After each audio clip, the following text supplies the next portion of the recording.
پورا پاکستان ہی آپ کو جانتا ہے نعت خوانی کے حوالے سے، اور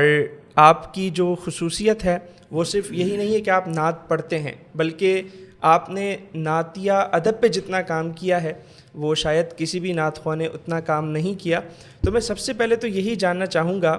کہ نعت خوانی، نعت پڑھنا، نعت لکھنا یہ تو ٹھیک ہے، بہت سارے لوگ کر رہے ہیں،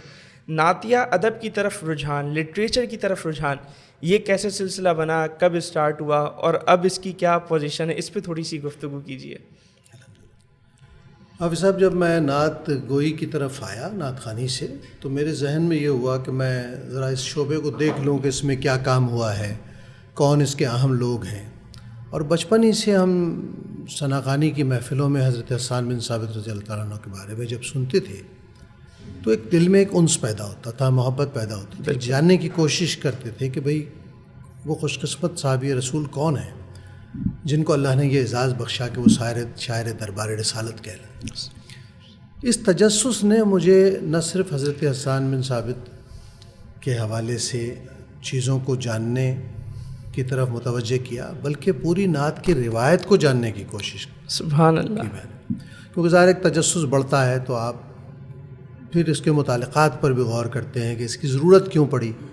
کیا ضرورت تھی نعت کی، نبی کریم صلی اللہ علیہ وسلم کو کیا حاجت تھی کہ وہ اپنے سامنے بیٹھ کر اپنی تعریف سنیں جبکہ آپ کے فرمان تو اس کے خلاف ہیں۔ ایسی بہت ساری چیزوں نے مجھے اس شعبے میں داخل کر دیا۔ پھر اسی میں ایک پہلو یہ آیا کہ بھئی اگر میں فرض کیجئے بہت اچھی کوئی شعر کہنے میں کامیاب ہو جاتا ہوں تو تاریخ ادب میں تو نعتیہ شعراء کا کوئی مقام و مرتبہ نظر ہی نہیں آتا، یعنی پوری اردو کی نعتیہ تاریخ میں سوائے حضرت محسن کاکوروی کے کسی کا ذکر بطور شاعر نہیں ملتا تھا۔ تو یہ بات بھی میرے لیے فکر انگیز تھی کہ بھئی اگر فرض کریں آپ کچھ کرنے میں کامیابی ہو جاتے ہیں تو تاریخ ادب تو مانتی نہیں اس شعبے کو، آپ کیا کریں گے؟ اس سارے سوالات نے، اس طرح کے سوالات نے مجھے متوجہ کیا کہ میں اس کے اسباب پر غور کروں کہ کیوں نعت کو یا نعت گو شعراء کو اہمیت نہیں دی گئی۔ تو اس کے پھر بہت سارے عوامل سامنے آئے اور مجھے لگا کہ اب مجھ پر یہ ذمہ داری ہے کہ میں ان عوامل کو ختم کروں جو نعت کی تفہیم کے راستے میں رکاوٹ ہے اور نعت گو شعراء کے ان کے حقیقی مقام و مرتبے سے دور کر رہے ہیں۔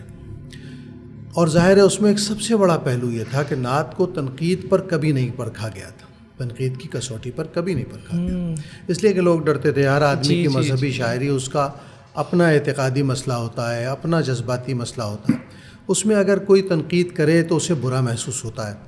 پھر نعت پر تنقید کے بارے میں ہمارے یہاں ایک پرسپشن یہ تھا کہ جس کا مسلک کوئی مخصوص ہے وہی نعت پر تنقید کرے گا، ورنہ تو سب نعت کو قبول کرتے ہیں۔ بالکل ایک اس طرح کا تاثر تھا۔ تو بعض معاصر بزرگوں نے تو یہاں تک کہا اس زمانے میں میرے اس خیال کو سن کر کہ نعت کو تنقید سے گزارا جائے۔ انہوں نے کہا نعت کو تنقید پر رسول اللہ صلی اللہ علیہ وسلم پر تنقید تصور کیا جائے گا، تو میں اور زیادہ پریشان ہو گیا کہ ہمارے تو یہ کانسیپٹ ہی غلط ہے تنقید کے بارے میں۔ ہم تنقید سے تنقیص مراد لیتے ہیں، جی، جبکہ تنقید کا مطلب یہ ہے کہ کسی بھی فن پارے میں سے اس کے محاسن کو اور اس کے معائب کو الگ کر کے بتا دیا جائے کہ دیکھیے اس میں یہ حسن ہے اور یہ اس میں مسئلہ ہے جس کو دور ہونا چاہیے یا دور کرنا چاہیے تھا تخلیق کار۔ پھر یہ کام میں نے شروع کیا اور ایسے زمانے میں شروع کیا کہ جب میری کوئی اپنی ادبی حیثیت جب بھی نہیں تھی، آج بھی نہیں ہے، لیکن اس وقت تو تعارف بھی نہیں تھا۔ اور پھر اللہ نے یہ کرم کیا کہ 95 میں نے پہلا شمارہ نعت رنگ کا شائع کیا اور اس کا نام ہی رکھا تنقید نمبر۔ صحیح۔ اور اس میں نعت پر مذہبی تعلیمات کے تناظر میں اور ادبی پہلوؤں سے دونوں اعتبار سے تنقیدی مضامین لکھ کر لکھوا کر جمع کر دیا۔ تو ظاہر ایک شور ہونا تھا، لوگوں کا مزاج نہیں تھا، بعض لوگوں نے پسند کیا، بعض لوگوں نے ناپسند کیا۔ تو ہمارے ہاں ویسے بھی کام کرنے والوں کے راستے میں بڑے مسائل پیدا کرتے ہیں، لیکن اللہ کے کرم سے جب اس کے متواتر شمارے آتے رہے تو لوگوں کو یہ احساس ہو گیا کہ نہیں، اس کے پیچھے کوئی شر نہیں ہے بلکہ اخلاص ہے، بالکل، اور ہمیں یہ باتیں سننی چاہیے۔ صحیح۔ اگر ایسا نہیں ہوگا تو ظاہر ہے سب بے لگام ہو جائیں گے اور جس کی جو مرضی آئے گی کہے گا، اور اس کے پھر دینی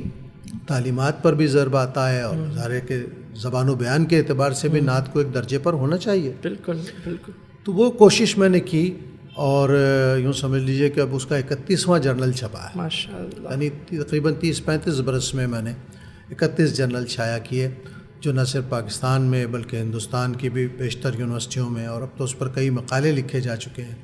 یعنی نعت رنگ میں چھپنے والے مضامین پر، نعت رنگ میں چھپنے والے میرے اداریوں پر، نعت رنگ میں چھپنے والے خطوط پر علیحدہ علیحدہ وقی کتابیں آ گئی ہیں، اس کے تجزیے پر،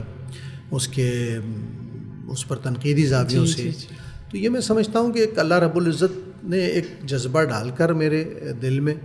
اور ایک کام کرا لیا، اور اس کی وجہ تھی بھی یہی کہ ایک تو مجھ میں بہت تجسس تھا اور میں کچھ کرنا چاہتا تھا، اور میرے پاس کچھ کھونے کے لیے نہیں تھا، نہ کوئی عزت تھی، نہ کوئی شہرت تھی، نہ کوئی نام تھا، تو میں کود گیا اس میں۔ حالانکہ مجھے اس زمانے میں بڑے بڑے اکابر شعراء نے کہا کہ یار یہ بڑا خطرناک کام ہے، اس میں سب سے بڑی رکاوٹ مسالک کا اختلاف ہے، اور وہ ظاہر ہے کہ کسی پر بھی ٹھپا لگ جائے تو پھر ساری زندگی کے لیے ایک مسئلہ رہتا ہے۔ لیکن اللہ نے شاید اس وقت مجھے حوصلہ دیا اور میں نے ایک کام کیا، اور پھر جا کر بیت اللہ میں دعا کی۔ 95 میں میں نے حج کیا،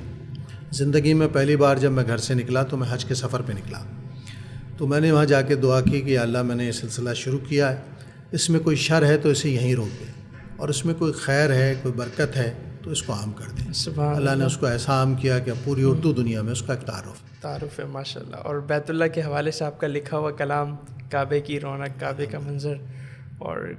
کون اس کلام کو نہیں جانتا اور نہیں سنتا، اور سین حرم میں تو کتنا پڑھا جاتا ہوگا وہ کلام۔ اور جیسا آپ نے بتایا کہ آپ کے کام پر ہی کافی مضامین، تنقیدات اور دیگر چیزیں آئیں، اور میرے خیال سے بھی شاید 2-4 دن پہلے کی بات ہے، آپ نے اپنے فیس بک سے ایک پوسٹ شیئر کی تھی، کوئی 30-31 مقالے تھے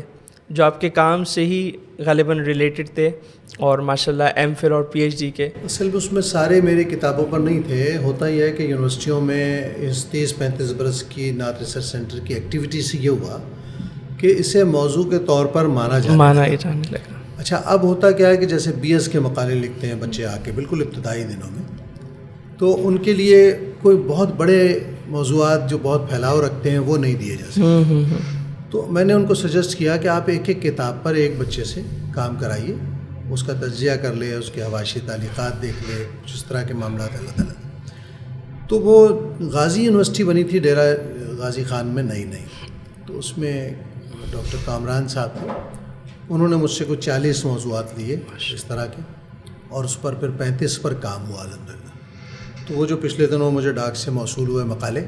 اس کی تصویر ڈالی ماشاءاللہ۔ اس طرح کیا ہوا کہ اب یونیورسٹی میں پی ایچ ڈی کے مقالے بہت تواتر سے آ رہے ہیں سامنے،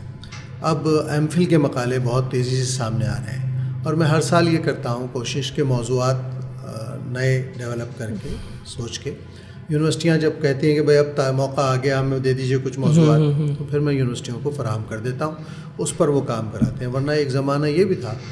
کہ کراچی یونیورسٹی میں ایک صاحب گئے، یہیں کراچی کے، اور انہوں نے کہا کہ میں نعت پر پی ایچ ڈی کرنا چاہتا ہوں، تو ان کو استاد نے جواب دیا کہ نعت پر ڈاکٹر ریاض مجید نے 70s میں پی ایچ ڈی کر لیا، تو اب اس کی ضرورت نہیں ہے۔ تو اب اس طرح کے مسائل ہیں، اب ظاہر ہے اس میں کیا کر سکتا ہے آدمی، لیکن اب حالات بدل گئے۔